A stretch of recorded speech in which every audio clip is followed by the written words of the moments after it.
Likewise. I wanted to first of all ask what makes Tron worth revisiting after, all these years, way, way back if you think of the original, and then 2012 for Legacy.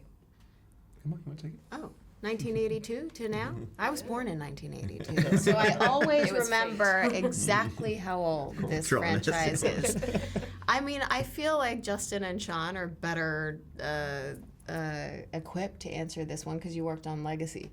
But from me, so I've worked on it for 9 years, which is a short time to have worked on it compared to these two gentlemen. But, I mean, I just feel like the Tron franchise is so iconic, and it's one of those films that just has this really cult fan base that loves it so much and had so many expectations for what we could do in the future.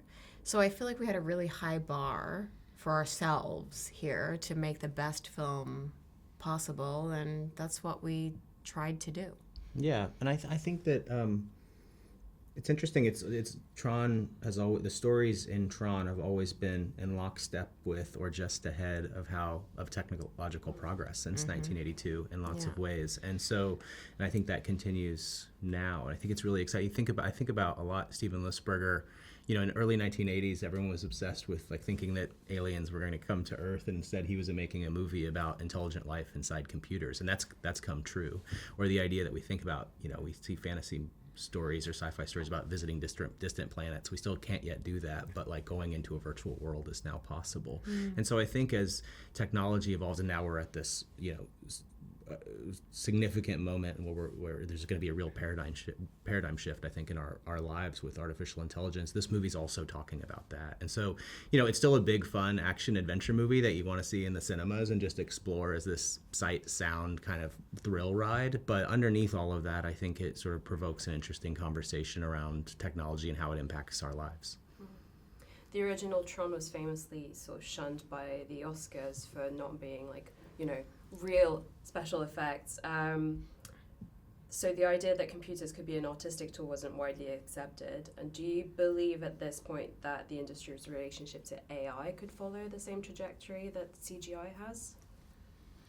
I think it's going to need to figure itself out, but I think you're absolutely right to point at Steven Lisberger in 1982 when the Academy deemed the use of computers cheating. Yeah. I think you saw another massive leap with Pixar and computer-generated animation. So I think that technological progress is inevitable and will be adopted in important ways, but I think we also believe that human creativity is essential and will always be at its core. So I do think new and very exciting tools will emerge that the industry will have to figure out, how to best cooperate and figure out how to best implement them. For sure.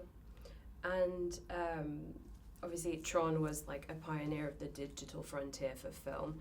What do you guys hope that Tron ARES will be remembered for in maybe 20, 40 years? I guess I'd just say quickly, and then I'll I think that I think to what Steven Lisberger, to go back to 1982, he was investigating a very interesting question about technology that was different from it's a pretty fascinating year if you think about it. It was the year of Blade Runner, it was the year of E.T. And I think that hopefully what we aspired to do anyways was sort of give a look that was a little more complex in terms of our relationship with this technology, and hopefully spark a conversation about it while still delivering a big, fun popcorn thrill ride. And just as a last question, what went into the decision to bring back some of the characters from Legacy and not others? Yeah, I mean, we're huge fans of the franchise. Sean and I produced Tron Legacy. We are close with Steven Lisberger, who wrote and directed the 82 film. And so we're always looking for ways to bring the mythology forward.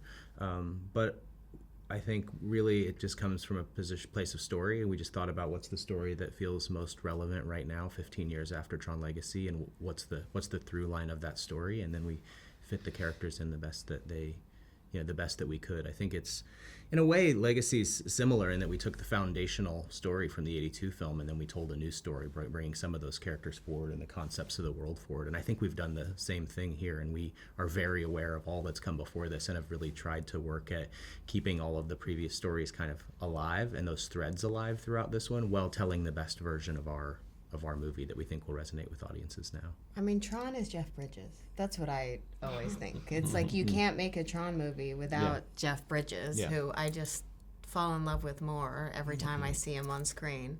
But and he's there as Flynn. So That he is.